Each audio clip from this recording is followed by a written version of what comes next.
अम्बरीश नाम के एक राजा थे, एकादशी का व्रत करते थे। एक दिन उन्होंने एकादशी का व्रत किया। द्वादशी के दिन अपने हाथ से गेहूं को पीसा, अपने हाथ से आटा को गूथा, अपने हाथ से रोटियां बनाई, अपने हाथ से सब्जी और दाल बनाई और अपने हाथ से रोटी बनाकर भगवान को भोग लगाते थे। अम्बरीश जी जब गेहूं पीसते थे ना, तो भगवान, सोचिए जब भक्त इतना प्रेम करता है भगवान से, तो भगवान की क्या जिम्मेदारी है। भगवान स्वयं आते और जब राजा पसीने में डूब जाते और भगवान का चिंतन करते रहते और वो गेहूं पीसते रहते, तब भगवान स्वयं आते और अपने पीतांबर से हवा करने लगते। कैसे हवा करते? अम्बरीश को, अम्बरीशो महाभागा सप्त द्वीपवती मही।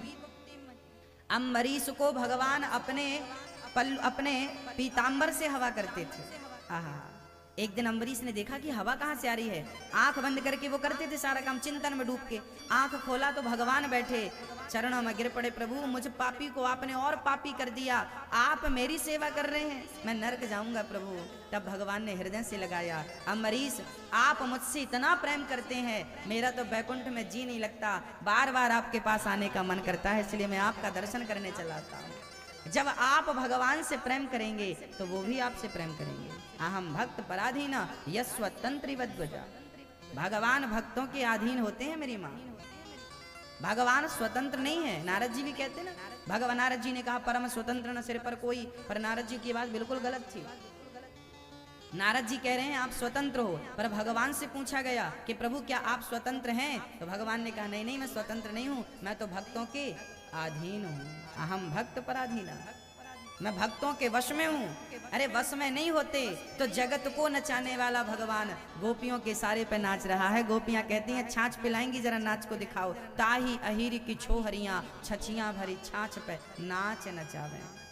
जगत को नचाने वाला अखिल ब्रह्मांड नायक आज किसके कहने पे नाच रहा है? गोपियों के कहने पे नाच रहा है। और किसके लिए नाच रहा है? बोले छाछ के लिए नाच रहा है। छाछ, मही, मट्ठा, ऐसे भगवान।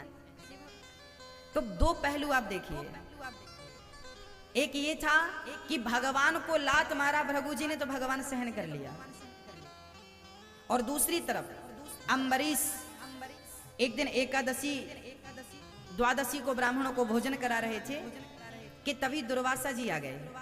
दुर्वासा जी ने कहा मैं भी भोजन करूंगा। अम्बरीश बोले आइए, पर दुर्वासा जी स्नान करने गए, उनको टाइम लग गया और उस दिन तिथि की हानि थी, त्रयोदशी लगने वाली थी। कभी कभी तिथि की हानि हो जाती है, एकादशी के बाद सीधे त्रयोदशी आ जाती है, द्वादशी खत्म हो जाती है, 5-10 मिनट की रह जाती है, तिथि की हानि बोलते हैं उसको। उस दिन भी हानि थी, त्रयोदशी लगने के लिए केवल 5 मिनट बचे थे, और एकादशी का नियम है कि द्वादशी को पारण हो जाना चाहिए, है ना, पारण होना चाहिए। और एकादशी का पारण किस चीज से होता है? बोले चावल से होता है। एकादशी आपने रखी है तो द्वादशी को चावल खा के ही व्रत को तोड़ना चाहिए। अब अम्बरीश ने देखा कि संत जी को भोजन कराना है पर आने में देर लग गई। तब अम्बरीश ने भगवान शालिग्राम जी का चरणामृत पी लिया कि पारण कर दूं। उन्होंने चरणामृत पीकर पारण किया। दुर्वासा जी ने कहा मेरे आए बिना तुमने भोजन कर लिया। अपनी एक जटा उखाड़ी और पटक दी, एक राक्षसी पैदा भई और वो राक्षसी अम्बरीश को मारने चल पड़ी। पर अम्बरीश की रक्षा में स्वयं भगवान ने अपने सुदर्शन को नियुक्त कर रखा था।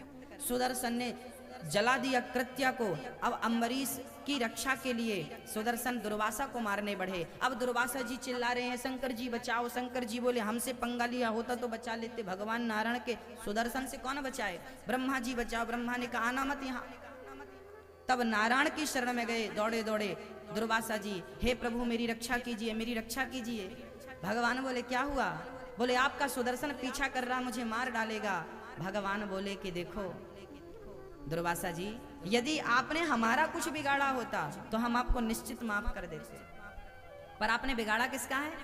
हमारे भक्त का बिगाड़ा है। उस भक्त का बिगाड़ा है जो हमें बहुत प्रेम करता है, इसलिए सुदर्शन को मैं नहीं रोक सकता। तो बोले कौन रोकेगा? बोले मेरा भक्त कह देगा कि सुदर्शन रुक जाओ तो ये सुदर्शन रुक जाएगा, मेरे कहने से नहीं रुकेगा भी। तब दुर्वासा जी अम्बरीश के पास दौड़े दौड़े गए और चरणों में प्रणाम किया। दुर्वासा जी के चरणों में अम्बरीश जी लेट गए। संत जी आप क्यों लज्जित कर रहे हैं?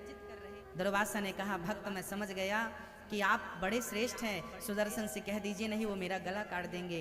तब हाथ जोड़कर अम्बरीश ने सुदर्शन की प्रार्थना की, हे प्रभु आप शांत हो जाइए। शांत हो गया।